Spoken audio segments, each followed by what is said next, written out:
मैं ये कह सकता हूं कि तकरीबन इजमा है इस पर कि ये रात रमजान मुबारक ही की एक रात है। उसकी दलील एक तो यह कि अल कुरान युफस्सिरु बाज़ुहु बाज़ा के उसूल के मुताबिक कुरान मजीद के अंदर सूरह बकरा में वाज़ेह कर दिया गया शहरु रमज़ान अल्लज़ी उन्ज़िला फ़ीहिल कुरान, रमजान मुबारक का महीना वो है कि जिसमें कुरान नाज़िल किया गया। और यहां फरमाया इन्ना अंज़लनाहु फ़ी लैलतिल क़द्र, हमने इसको उतारा है लैलतुल क़द्र में।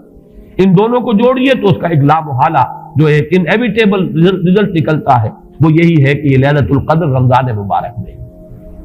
दूसरी इसकी तायद होती है वो मशहूर हदीस जिसको अल्हम्दुलिल्लाह कि हमने बहुत आम किया है। रमजान मुबारक की आमद से कबल कोशिश होती है हर साल जो है उसकी याद दहानी करा दी जाए।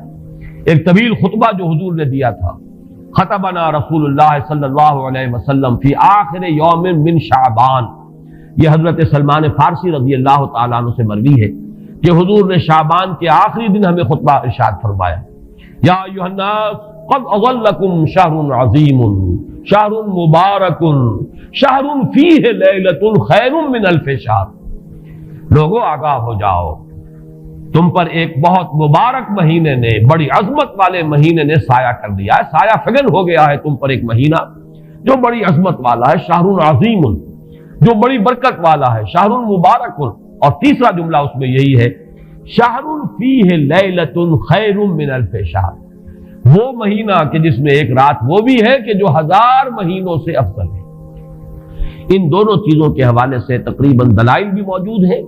और वैसे ये कि जैसा कि मैं अर्ज कर चुका हूं इजमा है कि यह रमजान मुबारक ही की एक शब है।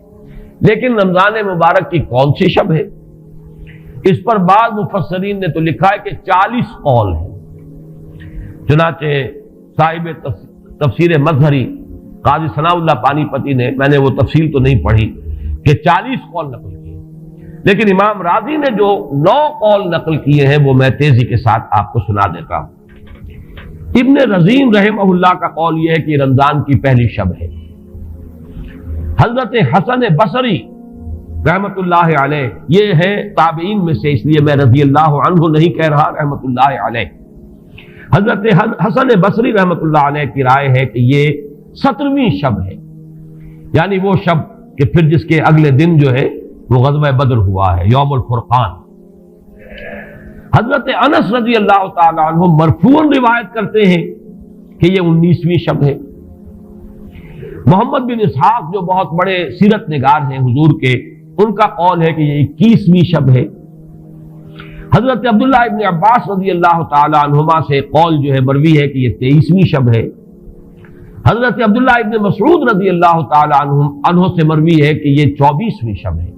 और इसको मैं जरा अहमियत देता हूं इसलिए कि 24वीं शब जो है सूरह अलग की इब्तिदाई आयात के नुज़ूल के ज़िमन में कुछ हिसाब किताब के जोड़ने से 24वीं और 25वीं शब का भी मामला जुड़ता है, जो कि मैंने आपको सूरह अलग के दर्स के दौरान बताया था।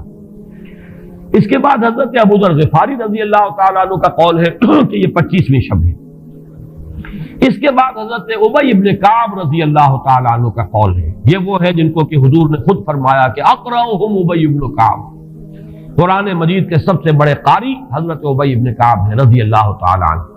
और उनके भी सीने पर आपने ठपकी दी थी कि एक सवाल किया आपने कि सबसे अजीम सूरत कौन सी है, और जब उन्होंने सही जवाब दे दिया सूरह फातिहा, तो फिर यह कि इस पर हुजूर ने ठपकी दी कि तुम्हें अल्लाह ताला ने बहुत सही मुनासबत अता की है इल्म के साथ। उनकी और सहाबा में से बहुत से लोगों की राय, यहां तक कि यह कहा जा सकता है कि बकिया अक़वाल जो है वो शाज़ के दर्जे में है, और ये गोया के अगर इजमा न कहा जाए तो बहुत हद तक इत्तेफाक के दर्जे में है कि ये 27वीं शब है।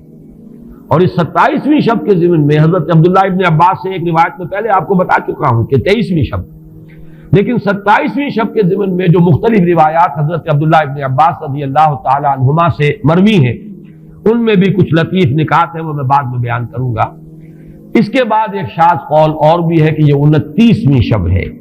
तो ये गोया के 9 है अक़वाल, जिनमें से बास जलील क़द्र सहाबा के हैं, अब्दुल्लाह इब्न मसऊद, अबू ज़र ग़िफ़ारी, इब्न अब्बास, उबई इब्न काब। लेकिन यह है कि सबसे ज्यादा जो इत्तेफाक अगर इजमा न कहा जाए तो 27वीं शब पर है। इस 27वीं शब के बारे में हजरत अब्दुल्लाह इब्न अब्बास ने 3 नुक्ते बयान किए। एक नुक्ता तो यह है कि ये पूरी सूरह मुबारका जो है सूरतुल कद्र, इसमें 30 अल्फाज हैं और इन 30 अल्फाज में से 27वां लफ्ज है हिया हत्ता मतलाइल फज्र, ये 27वां है। इसके बाद से गोया कि उन्होंने एक रब्त कायम किया है कि ये 27वीं शब है। एक बात उन्होंने ये कही है कि अल्लाह ताला को वित्र महबूब है, अल्लाह वित्रुन व युहिब्बुल वित्र, अल्लाह खुद भी अकेला है और वित्र को पसंद करता है। फिर यह कि वित्र जो है अब रमजान मुबारक के अंदर अगर वो वित्र शुमार किए जाएंगे तो 14-15 वित्र बन जाएंगे, लेकिन उसमें चूंकि आखिरी अशरे के बारे में बहुत सी रिवायात जो है उनका तकरीबन इजमा हो जाता है कि आखिरी अशरे में, तो आखिरी अशरे में भी 5 वित्र आएंगे, 21वीं, 23वीं, 25वीं, 27वीं, 29वीं। लेकिन हजरत अब्दुल्लाह इब्न अब्बास कहते हैं कि 7 का हिस्सा अल्लाह ताला को बहुत पसंद है। और बहुत सी चीजें जो है आलम तकवीनी में भी और आलम तशरीई में भी बहुत सी चीजें वो है कि जो 7 के हिस्से के साथ वाबस्ता हैं। 7 आसमान हैं, 7 जमीनें हैं, हफ्ते के 7 दिन हैं, तवाफ के 7 शौत हैं, सई बैन सफा वल मरवा वो भी 7 मरतबा है, इधर से उधर उधर से इधर 7। इसी तरीके से सजदे के आज़ा भी 7 हैं। तो इससे उन्होंने पहले वित्र और वित्र के बाद 7 का हिस्सा रमजान के आखिरी अशरे की वित्र रातें और उनमें 7वीं रात यानी 27वीं शब वो अपने इस हिसाब किताब से भी। और जब उन्होंने ये बात बयान की तो हजरत उमर रजी अल्लाह ताला अन्हु ने उनकी तहसीन की थी। आखिरी बात और भी कही गई है कि लैलतुल कद्र जो है इसके अंदर हुरूफ को अगर शुमार किया जाए तो 9 बनते हैं। और ये लैलतुल कद्र इस सूरह मुबारका में 3 मरतबा आया है। इन्ना अंज़लनाहु फी लैलतिल कद्र वमा अदराका मा लैलतुल कद्र लैलतुल कद्र खैरुम मिनल फिशार। इस एतबार से भी 3 को ज़रब दी जाए 9 से तो वो भी 27 का अदद बनता है। बहरहाल ये मैंने जैसे अर्ज किया था कि इनका कोई ताल्लुक न सर्फ से है, न नहव से है, न रिवायात से, लेकिन बहरहाल हजरत अब्दुल्लाह इब्न अब्बास का एक ज़ौक़ है। इसको आप ज़ौक़ी बातें भी कह सकते हैं, लेकिन यह कि हजरत अब्दुल्लाह इब्न अब्बास की ज़ौक़ी बात है, लिहाजा उसका कम से कम तज़किरा हो जाना चाहिए। एक बहस ये है कि आहिया बाक़ियतुन अमला, क्या ये रात जो उसकी अज़मत थी ये बाकी है या सिर्फ वही रात जो थी जिसमें कि कुरान मजीद नाजिल किया गया वही अज़मत की हामिल थी। इन्ना अंज़लनाहु फी लैलतिल कद्र, या ये कि अब भी हर साल ये रात आ रही है तो उसी अज़मत की हामिल है, उसी कद्र व मंज़रत की, उसी बरकत की हामिल है। इस पर भी तकरीबन एक इजमा है कि ये लैलतुल कद्र बाकी है, हर साल आती है।